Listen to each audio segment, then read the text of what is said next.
Salam everyone, my name is Ali. I'm from Toronto, Canada.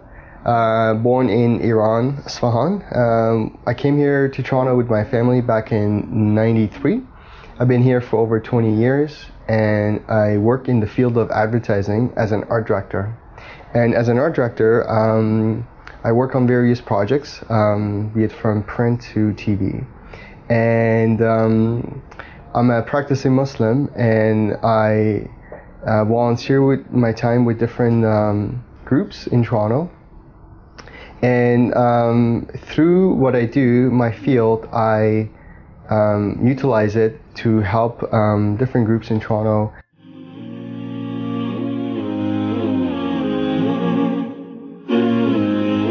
So it's a phone call from Dennis. Dennis is he's the chairperson for this program called Out of the Cold, which takes place in a church, Yonge and Eglinton area, and they feed the homeless. Dennis has been doing it for 22 years with his crew. So I believe from October till March, they have this program called Out of the Cold, which is a weekly program. I do it on Saturday nights, and it changes from a church to a synagogue to a mosque back to a church. So I've been doing Out of the Cold. This is my second year.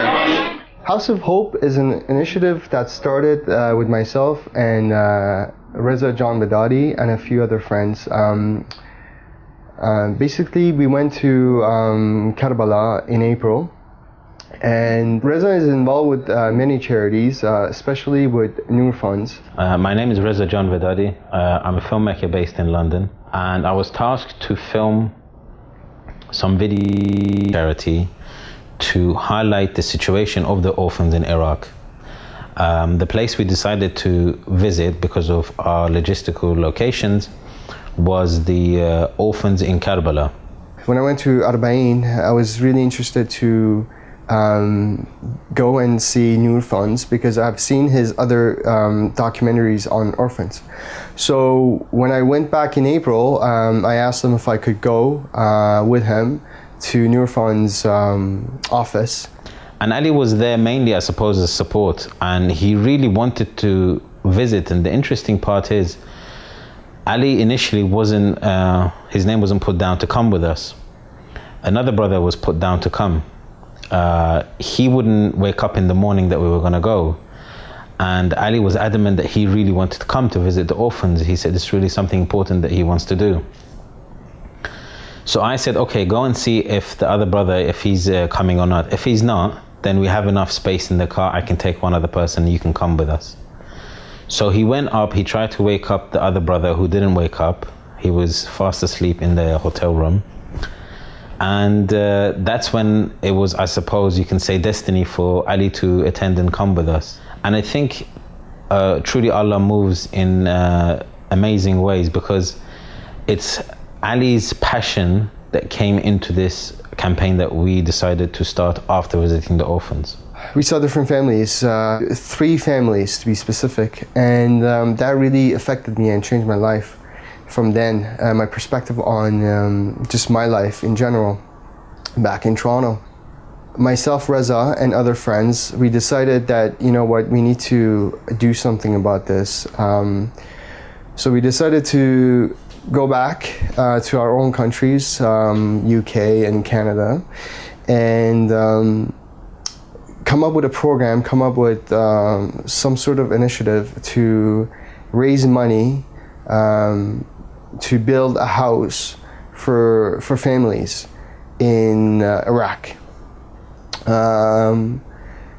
So we thought of some names for the group, and after so many different names, we came up with House of Hope. Because that's really what they're looking for, these families in Karbala, in Iraq. That's all they have. They have hope to have a better life in the future. So we came up with the name. As an art director, I worked on various logos, different options. We landed on one. And then Reza and the other friends helped out with the Facebook page, and mashallah, we were able to raise the $10,000 and even more actually from different cities in the US and Toronto and in London. So we were discussing this, and we were sitting in a cafe in Karbala, and two brothers who were based in Saudi Arabia, they heard this story, and they said, we want to help you, we want to contribute towards you, we want to support this.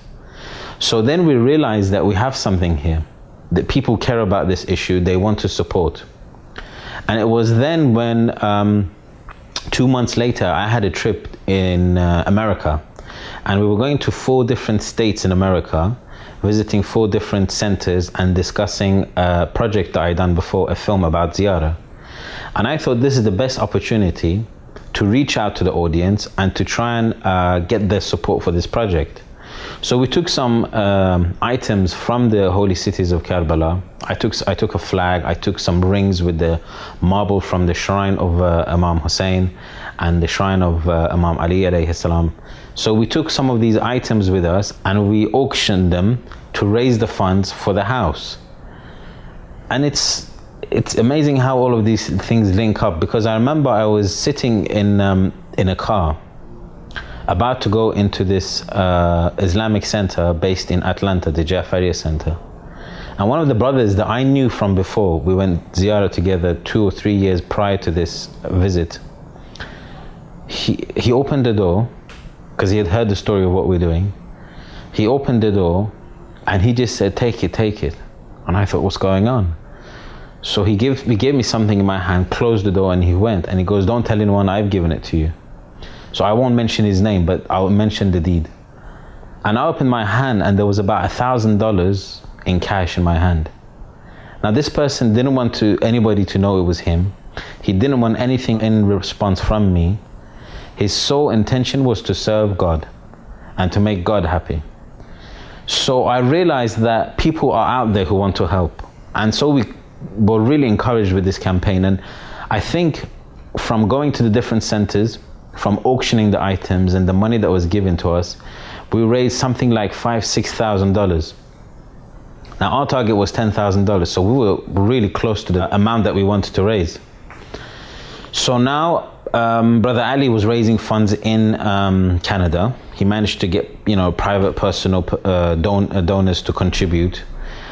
We did some other fundraising. I believe Sheikh Hilli offered to do Umrah on behalf of people when he was in Hajj.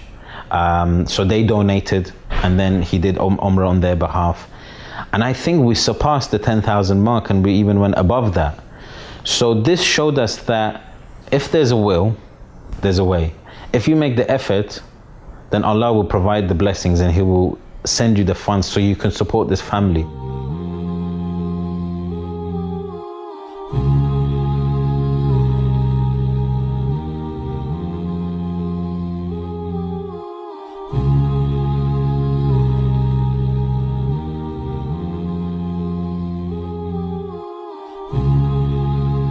Okay, so now we're inside the church in the basement, and in the background is the kitchen where the volunteers come an hour before the doors open, and they prepare food. Whatever the food is for tonight, they cut it up and get it ready. And then we have tables for the guests. So the guests come in, they get numbers. As you can see, we have beds on each side. So a lot of our guests they don't have a place to live, so they're literally homeless. So when the doors open, they register and they get a number if they want to sleep over. So they come down, they pick a bed, put their number down, and then they sit down for dinner. And then when it's dinner time, they line up and they get served. And the dinner is always great. It's very healthy. And then after dinner, there's dessert. And then after that, they dim the lights and then the guests go to bed. The following morning, there's new volunteers and they serve breakfast. They get subway tokens, and then they're gone to the next shelter for the next meal. Every time I work with the Muslims charities or with the Christian charities, I feel really good about myself. I feel connected. I feel like when I'm talking to the needies, when we're feeding the homeless, for example, it feels really good to help somebody else. And I feel connected. I feel in peace. And it's like every time you don't commit a sin, you feel like you're connected to God more, you're closer to God. It's that kind of a feeling, and you want to do more of it. But I feel like the more I do, the more I feel closer to God. But the more I feel obligated to help out. I feel like I have a mission here and you know what, I don't even sometimes don't think about like the sawab that it's going to help me in the next life. I'm thinking, you know what, there's a person who needs help. We need to help this person, because I'm fortunate. I'm so lucky. Allah has been so good to me. And there's this person who doesn't have what I have.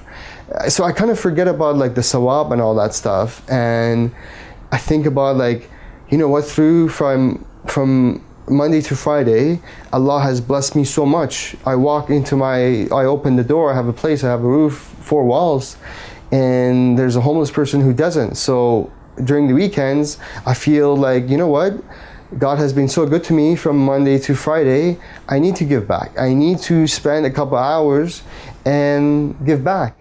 So this is the clothing room. There's all sorts of stuff for women and men, from jeans to shirts, undershirts, and jackets, winter jackets. It's really cold in Canada, so we have a variety of different clothing, and they always need new winter clothes to be donated. So what I usually do is I come in before 6 o'clock. I come in, get a name tag for myself, and work with the organizers. Oh, sorry. We wait for the guests to come in. Outside this room, they line up, and one by one, we ask them what they like. They come to us, and we greet them, and they tell us what they need. And so I rush back, and if they need shoes, and let's say there's a male guest, and he's looking for shoes number 9, for example, I run over here and look at the shoes that we have, and then maybe he's looking for a winter jacket. I come here, grab a couple of options, and then go back and kind of lay them out for him to see if he likes any. Imam Hussein alayhi salam gave his life for us. Not just his own life, his own family's life, to protect Islam. The Islam that we have is because of Imam Hussein alayhi salam, and he sacrificed everything through his blood, through his message. He just gave and gave and gave and gave. And he's a role model for many of us, not just the Shia world. He's a role model for every human being in the world, from any background. And we need to continue that. We need to keep his name alive. And that was the inspiration for all of us, the children of Karbala, the angels of Karbala. We need to support them. So when we started this project, we asked Imam Hussein alayhi salam to help us so we can succeed. And inshallah, he will help us more with the upcoming projects, inshallah. Imam Hussein is global.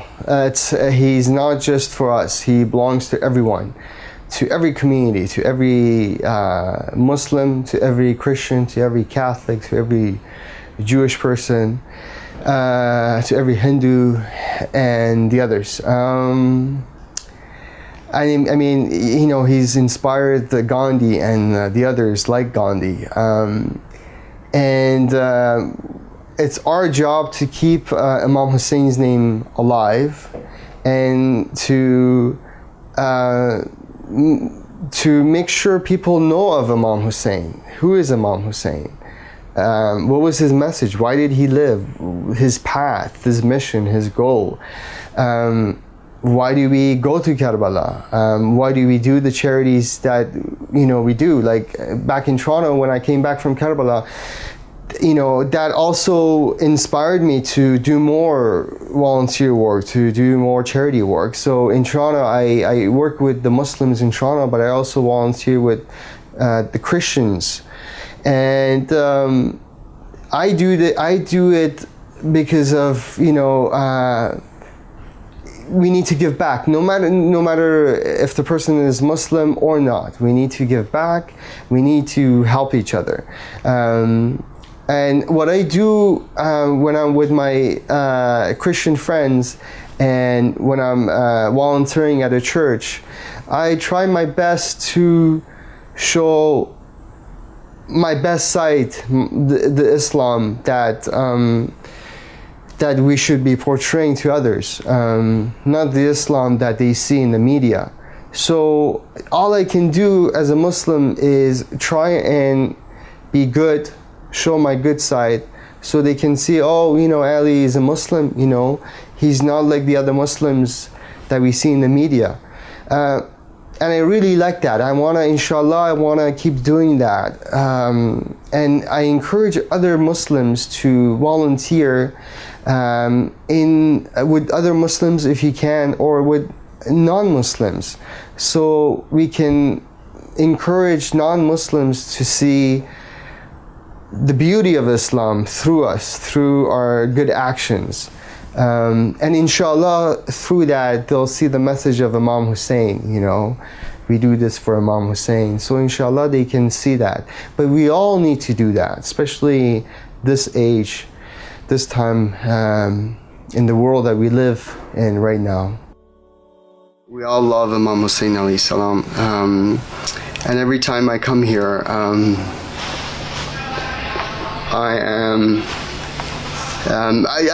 I really count my blessings that this is more like a reminder to me of how fortunate I am in my life. That's how I think of it. I come here as a reminder of how good I have everything in my life, alhamdulillah. But obviously the Ahlul Bayt inspire me and a lot of us, and I just try to do my part as much as I can, and that's about it.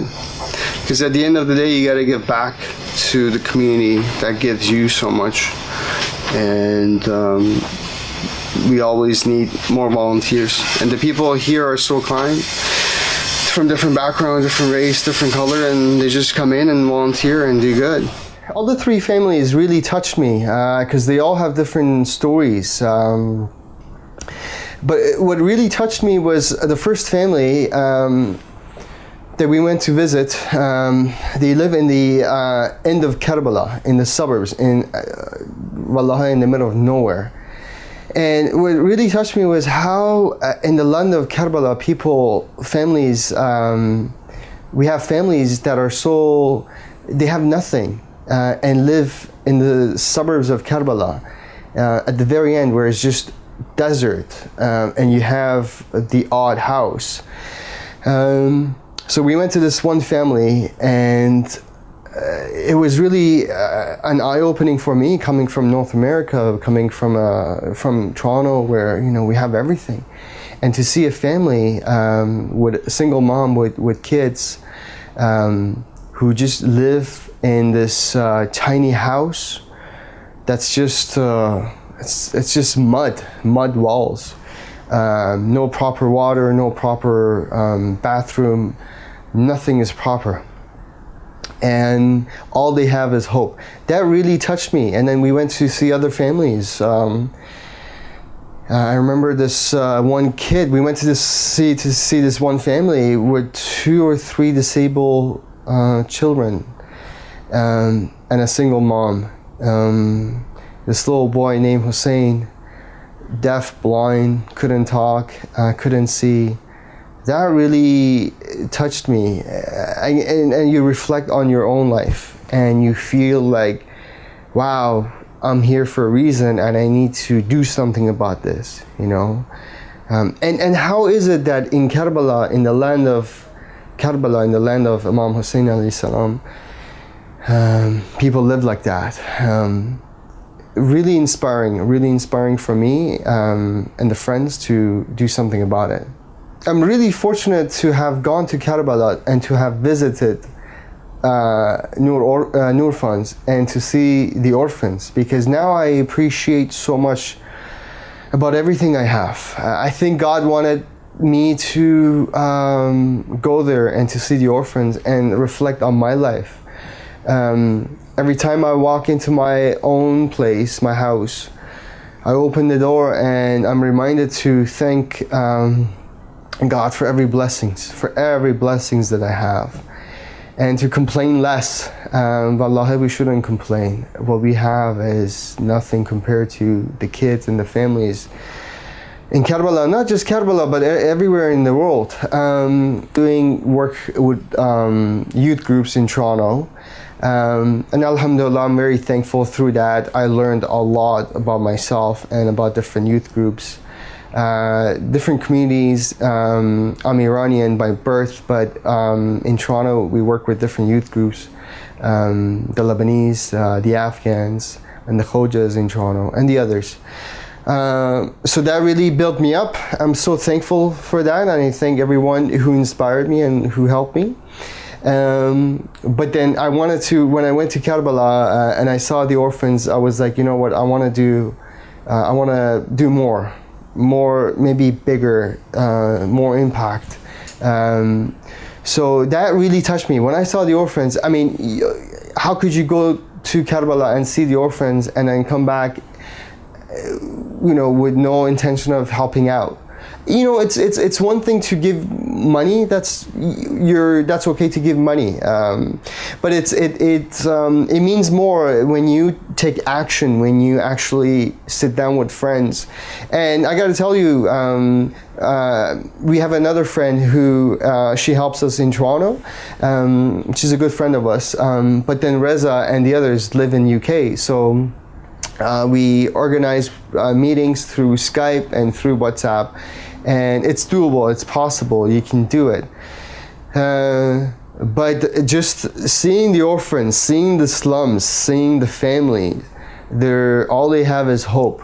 And we come back and we have everything here. We live so comfortable. There's no war, there's nothing. We live in peace, in harmony. And that all of that really truly has made me into a better person, and I'm hoping that I get better and better and better, and inshallah we can give more, because that's all we can do. So after we raised the funds, we managed to have the house completed. It started with only walls and a foundation. Now it has ceiling, now it has roof, now it has doors, windows, now it has enough facilities for for a whole family to live there. So you have kitchen, bathroom, you have sitting room, you have bedrooms. There's tiling that's done for the walls. There's stairs leading up to a roof. There's a tanker for the roof. So alhamdulillah, we managed to finish the house. So this will become what is regarded in Islam as sadaqa jari, which is a act where for the rest of its life I receive, and all those people who contributed towards the raising of this house, blessings from God and reward from God. So it's a nice feeling to have that we done something. I put a small amount of effort in, people contributed really generously from their pocket, and we managed to raise enough funds that for the rest of our lives, now that we're not involved in it anymore, Allah will provide us with the blessing of supporting this house. So then we were encouraged to plan for a bigger project. So instead of $10,000 to be raised for the finishing of a house, we decided to, for the next plan, is to raise $20,000 to have the house built from scratch. So you have another family, we choose another family, provide them with the funding, with the support through a reputable charity to build the house from scratch. And then if that works out, then we do another one, and another one, another one. I'm Dennis Bruce, and I'm a member of this church, Blythewood Road Baptist Church. And I founded this program, Out of the Cold program, here at the church 21 years ago. And we're still going strong, which is a bit of a pity because one would have hoped that by now the problem of homelessness would have been solved in Toronto, but it hasn't. We have several Muslim friends who come and volunteer, and it's wonderful to be able to work together with people of different faiths, because in so doing, we find that our differences fall away, and we work together to help those who are less fortunate than ourselves, which I think is a call from God. I look forward very much to going back to visiting the family that we built the house for. I would love to go in and have lunch with them. I think that'd be so exciting to sit down and have lunch with them, or tea, because I just want to sit down and talk to them and see how their life is like now. They have a house that they can call a house, you know, it's theirs now. They have walls, they have a roof. And inshallah, we can meet with the other family and see the land where we're gonna build the next house. So inshallah, we'll get invited, and inshallah, we can continue doing this good work. And we look forward working with everyone who's watching this, inshallah. Please help us, we need your help. But I look forward to going back, inshallah. Imam Hussein, inshallah, will invite all of us to go. I don't think for us it's important that we may be doing 10, 15, 20 houses a year, because at the moment we're not at that stage. For us it's important that we're doing something. It's important that when we go to ziyarah, when we go to visit the imams, we don't come back and just get on with our lives normally. We have to come back and make extra effort in whatever it is we want to do. So if it's charitable work, we have to go out and actually do charitable work. If it's to be a good person when there's hardship towards us, you show kindness, and so forth and so on. So in this case, it's the charitable work that we're trying to emphasize the most. And I think that it's good that we give out small amounts here and there for sometimes for sadaqah or for other reasons. But what I think is important also is to get involved and take part in charitable efforts. Give some of your time as sadaqah to support them, because that's your skill, that's your talent. So giving that in is also counted as sadaqah. You don't have to just give money. Allah has given everybody an ability. You utilize it to support the charity that you want to support. That's the message that we want to give from this program. That's the message I think we want to give just in general by House of Hope. In our case, it's building a house, but in your case, it might be something else that you'd like to do. So for anyone who wants to help House of Hope, we need your support, be it financially, or for example, if you're a writer, message us, and inshallah we can work with you, or in any field. We can use other people to make things run House of Hope much smoother. And also financially, because we need money to build a house. The next house will require money, just like the last one. So we have a Facebook page. It's called House of Hope, and you can message us through House of Hope, and we'll contact you back, and inshallah we can work together. Please support us. We need your support. House of Hope needs your support. And most importantly, the people. It's not about us, the volunteers. At the end of the day, it's about the people in Iraq, the families in Iraq. We're obligated, no matter where you are in the world watching this, the lover of Imam Hussein alayhi salam, the lovers of Ibn Amir al-Mu'mineen, Hazrat Abbas alayhi salam, and the companions, we are obligated. Imam Hussein gave us so much. The Prophet the Ahlul Bayt gave us so much. We need to give back to the other people, be it Muslims or non-Muslims. So please reflect, and we look forward to working with you, inshallah.